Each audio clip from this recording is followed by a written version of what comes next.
Boo! Jump scare. I Five Nights at Freddy's. Yes. How's it going, TubeTech students? It's your boy Diddles, and I would like to welcome you back to another reaction video. Now today we have Game Theory, FNAF, We Solved Golden Freddy. Now, it doesn't matter what your opinions on game theory are as on MatPat as a person. I personally really love his FNAF theories. I love how he delves into the lore of this rich world, and because I just like the world building that FNAF tries to do. So I really like this. I want to know what his theories on Golden Freddy are now. I've seen everything of his so far, been completely caught up. So what do you say we just go ahead and jump right in 3, 2, 1, go. Emergency room. That's where I'm going to be in a second.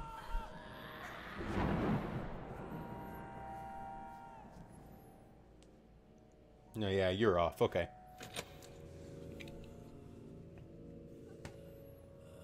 Don't jump scare me this early, MatPat.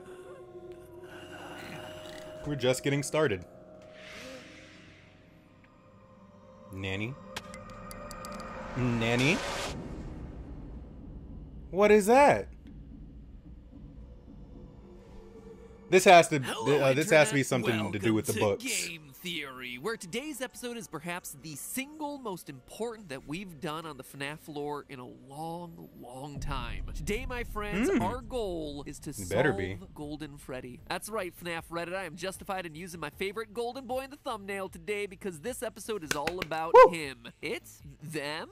Which, I gotta be honest, is probably a good thing because I'm running out of ways to make old Yeller over here look interesting in a thumbnail. I mean, the dude's only got like 2 decent quality images in the entire 6-year history of this franchise. Say what you will about milking this franchise dry, we've milked that image dry. If only every other character in this franchise was as clickable. But seriously, with the recent release of Buddy Call, the 5th Fazbear Fright book, I think we have enough information now to finally put together a quasi-definitive answer on who is in that iconic golden suit. Oh, it's obviously Bendy, apparently. The biggest mystery to me in this franchise at this point. Solving this one is like obtaining the first of 3 massive holy grails when it comes to the lore of this franchise. But in order to do it, we're gonna have to look at the games, the books, and the spin-offs, and by the end, we'll have ourselves an answer that not only fits with the established lore of both game and book, but also look at Freddy getting crunk over there. Pretty much everything about this character. An answer that irons out all the wrinkles and frustrations that I've had when concocting past theories about this guy. Oh, and it also just picks a little bit at the scabbed over wound of a past theory, poking it just enough that it might get infected. So, are you ready to have your mind blown? Are you ready to finally have the answer to this mystery that has been 6 years in the making? Well, then let's begin with the Stitch Wraith. For those of you who've missed it, the Stitch Wraith story is happening in small chunks at the end of each Fazbear Fright book. It's kind of like an MCU post-credits teaser minus the color-shifting Thanos. It's about an animatronic suit pieced together from the haunted spare parts of various toys and robots, given life through the power of human agony. Now that it's alive, the creature is wandering the city, collecting more haunted toys, and killing people with its zappy hands, sucking their bodies dry and making them cry oily black tears. And up to this point, that's pretty much all we knew about this monstrosity. Lead me to conclude that the reason we're meeting this thing is to prove the existence of Remnant and how it works via negative human emotions. Maybe send him up as the new villain for that upcoming game security breach. Or, at the very least, that's what I thought. But oh no, dear theorists. The Stitch Wraith is far more important than we could have ever imagined. In the epilogue of book number 4, Step Closer, we meet Andrew and Jake, the 2 souls who find themselves trapped inside the Stitch Wraith. And the conversation that they have when they first meet starts to give us some of the lore drops that we have been waiting years to hear. Quote from the book: "Now Jake was inside a metal thing. He didn't know enough about anything to understand what it was, but he did know that he wasn't alone. He was sharing this strange place." "Oh, hi," Jake said. "I'm Jake. Who are you?" "I'm Andrew." The child's voice was rough. He sounded a little like a boy Jake used to know in school, a boy who was always talking back to the teacher and getting himself in trouble. Jake thought Andrew sounded angry, very angry, end quote. We're told that even though both their souls are infused into the same endoskeleton, Jake is the only one able to move the Stitch Wraith's body. He's also the only one capable of seeing the outside world. Andrew is blind to it all. It's kind kind of like those two-man horse costumes. You never want to wind up being the butt in those things, especially on Chipotle days. It's no wonder Andrew's so mad. I'd be too if I was forced to spend an eternity looking at someone else's soul butt. However, it's when they start talking about their former lives that things start to get really interesting. Quote again, "My memories are kind of fuzzy," Jake said. "Fuzzy, yeah, so are mine," Andrew responded. "But I do remember wanting to get back at someone who hurt me. I think I attached myself to him. I got into his soul, made sure he couldn't move on when he should have died. I remember I wanted him to suffer, the way he made me suffer. I remember they tried to kill him, but I wasn't gonna let him go until I was ready." With a story like that, you could almost say that Andrew is a spirit wanting revenge, a literal vengeful spirit, perhaps. Now, loyal FNAF theorists have an idea of where this is all going, right? Back when Ultimate Custom Night first came out, we theorized that the entire game was William Afton trapped in a fiery hexscape, a constant cycle of torture and torment at the hands of his past victims. Or should I say one victim in particular, the spirit of Golden Freddy. Sure, he was called by many names, the one you should not have killed, the vengeful spirit, but in the end, by doing the impossible of that game and beating 50-20 mode, it's revealed that Golden Freddy lingers on, twitching with rage, refusing to move on into his afterlife. And here, Andrew is pretty much confirming exactly that. Sound the party horns and the children celebrating. It looks like we got one right.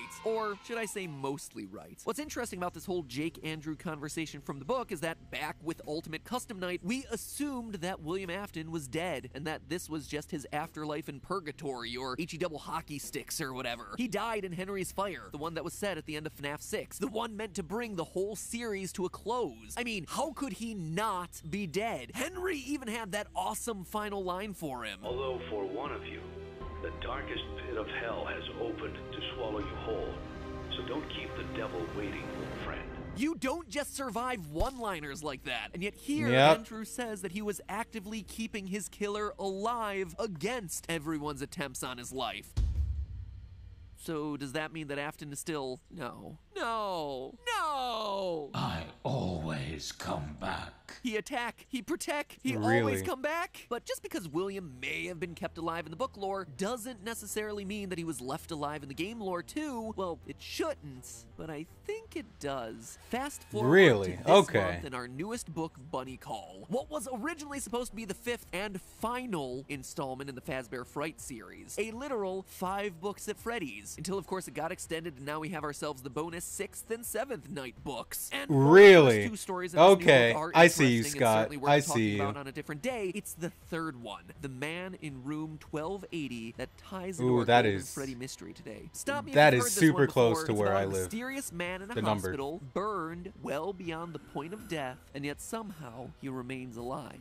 Quote from the book. The man had no face. A hole in his skull indicated where his nose used to be. Dark. Don't do that. Don't do that. Eyes looked at nothing. A toothless That's a copyright strike. Without lips to protect it. "We'd be remiss if we didn't warn you," the nurse said. "We know what that is. Evil, Father Blythe. Evil." In fact, the hospital staff is so convinced that he's the embodiment of evil that they tried to kill him multiple times, via injections, via smothering, via seances, but nothing will do it. He cannot be killed, but not for the reasons that you would expect. It's not an iron will to live or the remnant that's flowing through his veins that's keeping him alive. God, these books are wild, bro. Each attempt on the patient's life is thwarted by the ghost of a boy with curly black hair wearing an alligator mask. In fact, the two seem to be intertwined with each other. The story informs us about the patient's brain patterns and they're a bit unusual. Quote, "According to the hospital's sleep expert, that particular REM pattern indicates nightmares. Horrific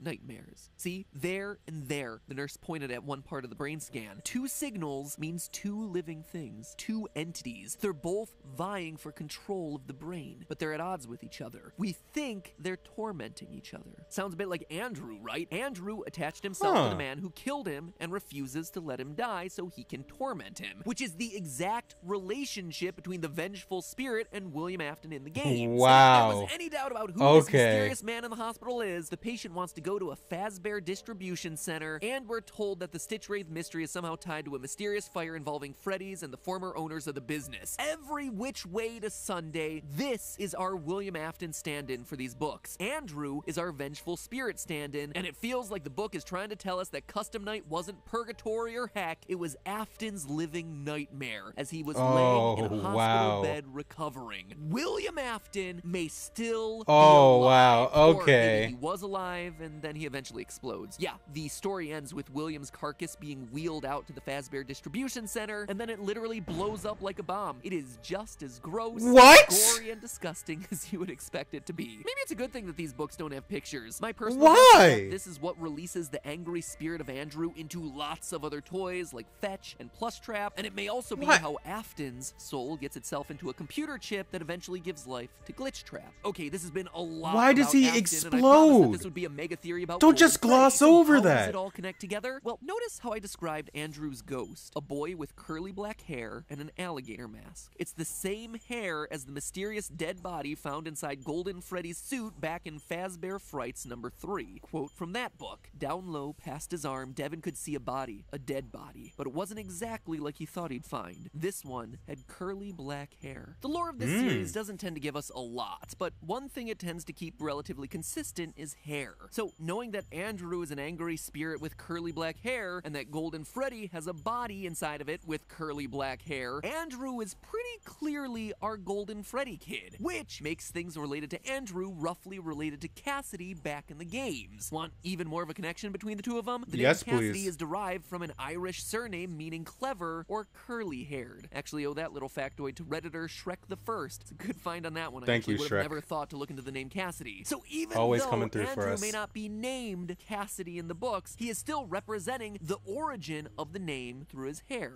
Now, here is why all of this matters. Follow me on this. Both Andrew in the books and Cassidy in the games are missing children's incident victims, stuffed inside of suits and angry enough to keep their killer in a purgatory state so he can be tortured. Seems like a pretty slam dunk connection there. We know that up to this point, the books have been hinting at the fact that Golden Freddy may have more than one soul inside of him. And in these stories, we see Andrew actively upset that he has to share an endoskeleton with another dead kid. So is it possible that in the games, Golden Freddy is possessed by both Cassidy and the Bite of 83 victim, Vengeful Spirit and the Crying Child, just like Andrew sharing a body with Jake in the books? After all, we know via clues in the text, as well as book number 6's description, that his endoskeleton mate Jake is a nice kid who died tragically in a hospital. We know that the Crying Child is also a nice kid who dies tragically in a hospital, even though he got bitten before, but you know. Now, admittedly, that alone is a weak sauce connection, I admit it. What's not weak sauce, though, is that evidence is actually out there to prove that two spirits are in Golden Freddy. So last month we proved that Foxy Bro is definitely Michael Afton. It is a huge confirmation from the series, but that came with a set of problems, specifically in the form of the security logbook. The problem is that the spirit Cassidy in the book seems to be talking to Mike about things that only apply to the Bite of 83 victim, saying things like, "The party was for you," and talking about his plastic purple telephone. It doesn't make sense if Cassidy is talking to Michael Afton. But what if Cassidy isn't talking to Mike? What if Cassidy is having a conversation with someone else, with a second spirit? The logbook doesn't just have one person in it, it has two. This was brought to my attention by a comment on YouTube from Inky Ink, who says it's not useful reading the YouTube comments, right? Quote, "I direct you now to pages 89 and 109, where we see a spirit replying to Fated's questions through altering the text existing in the book. Therefore, we know that Fated is not talking to Mike, but talking to Mike's brother, who is also in the logbook. Thank you for coming to my TED Talk." I gotta say, that is the best TED Talk I've ever seen. Definitely beats the one about how to dry your hands using a single paper towel. 1, 2, 3, 4, 5, 6, 7, 8, 9, 10, 11, 12. And Inky Ink isn't wrong here either. I went back to double check.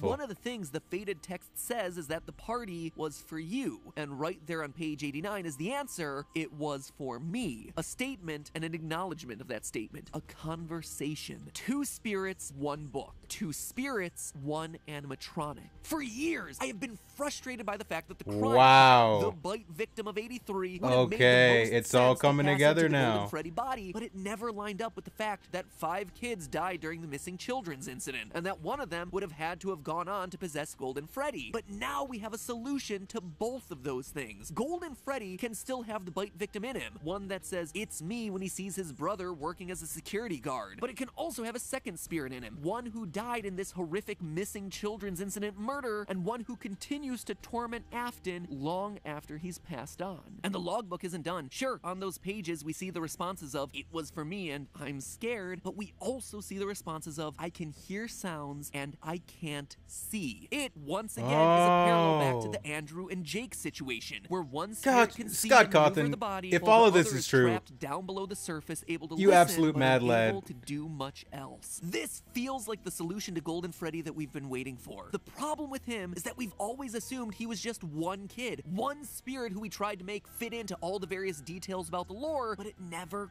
quite worked. And that's because it would never work. In reality, you always needed two entities. One, sensitive and kind, a younger brother looking for peace, and one, the victim of a brutal murder, violently eager for revenge. And here's the real twist, my friends, that might not be all. There's one last small detail in the Stitch Raid story that we have to keep an eye on. We learn in that story that Jake and Andrew aren't intentionally murdering people, that when they reach out to touch someone, they accidentally zap them. Jake assumes it's Andrew doing it, but he's wrong. Final quote from the book. I just want to scare people, okay? The zap is killing them. Well, that wasn't what I wanted. So if what you're doing isn't doing what you want, maybe it's doing something someone else wants. Maybe something else is here with us. You were a hitchhiker on the man who killed you. Why can't someone else hitchhike with us? So it looks like there might be more souls involved when it comes to Golden Freddy, but that's a story for another day. And with that, my friends, it's the last book until next year. There's definitely a few stories I haven't talked about that merit another video or two, but for now, Fazbear Frights and all its numerous lore reveals have come to an end, which I gotta say I'm kind of sad about. These have been a great way to engage with the histories of the franchise with the slow drip coming out over the course of this year, like a book every other month. It's been a really cool release strategy. And honestly, some of these stories are the creepiest things produced by this franchise in a long time. Anyway, I guess the only thing left at this point is crossing our fingers for that new game to come out soon. Now? Alright, Scott, don't you release another game on us or anything. No? Oh, that used to work. Oh well, probably better to wait anyway. Halloween is just around the corner, and there's not a whole lot of other ways we're going to be able to celebrate it this year. But hey, if you haven't checked out these books yet, but are a fan of the series, then check them out using our sponsor for today's episode, Audible. It's one They're on Audible? These stories. It's another thing to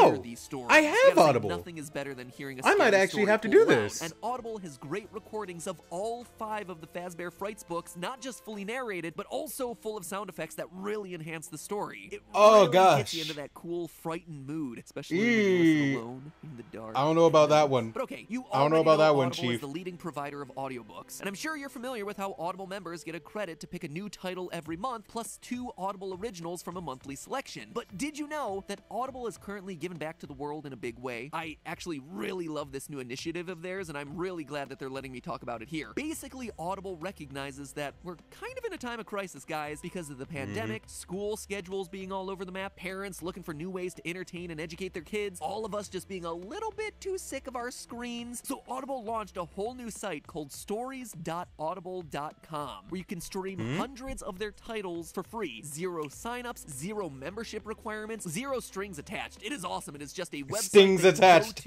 Don't think I didn't see that, Matt Pat. That said stings attached. There's also a little bit of everything in there too, for all ages and languages, ranging from classics like Frankenstein and Winnie the Pooh. Ollie and I actually just started listening to the Pooh series, and he's really excited about it. And I gotta be honest, I love Pooh. He's one of my favorite fictional characters ever, and so it's really fun to just, you know, relax and listen to Pooh read aloud with your son. So if you've never experienced how relaxing listening to an audiobook can be, or you're just looking to experience some well-loved classics in a new way, stories.audible.com is a great free place to start. Or, like I said, if you want to listen your way through the FNAF series, become a member of Audible. And if you do, be sure to use my code audible.com/MattPat. It's the first line of this video's description. I'm definitely going to be getting those books on Audible. Or if it's easier, you can just text MattPat, M-A-T-P-A-T, to the number 500 500 on your cell phone, because apparently that's a thing that people are willing to do enough that Audible wants me to remind you that that is a way that you can use it. Did I also mention that they have guided sleep programs for members too? Probably good to mention that one. Let's just say they'll be useful after you listen to all those scary stories. Yeah, it makes sense. Makes sense. Again, that's audible.com/MattPat, first line of the description, or texting the word MattPat to 500 500. And remember, it's all just a theory. A game theory. Thanks for watching. Wow. Wow. Like I said beforehand, I absolutely love learning about the lore of the FNAF world, because there's so much to it. Like, it doesn't make sense to not acknowledge how big this world is. It has so much story and so much lore that, like, oh, it's so good. It's so good. I love the FNAF world. I can't wait to find out more about it, whether it be through game theory or through actually like playing a new game or getting these books on Audible like I plan on doing. But hey, I love this. I love FNAF. I am looking at the lag right now. That is very, very bad. So I think it's time to end the video right now. So hey, with that being said, leave a comment down below letting me know what you would like to see me do next. Don't forget to subscribe and hit that bell icon to be notified of the next time I upload. Don't forget to join the Discord server and check out the merch down in the description. And hey, while you're down there, why not donate to the Patreon to help How to Tube and Dare Dare come out sooner. So with that being said, until next time, Diddle out. I don't know how to hit that like button into my videos. I'll find out a way one day. Bye.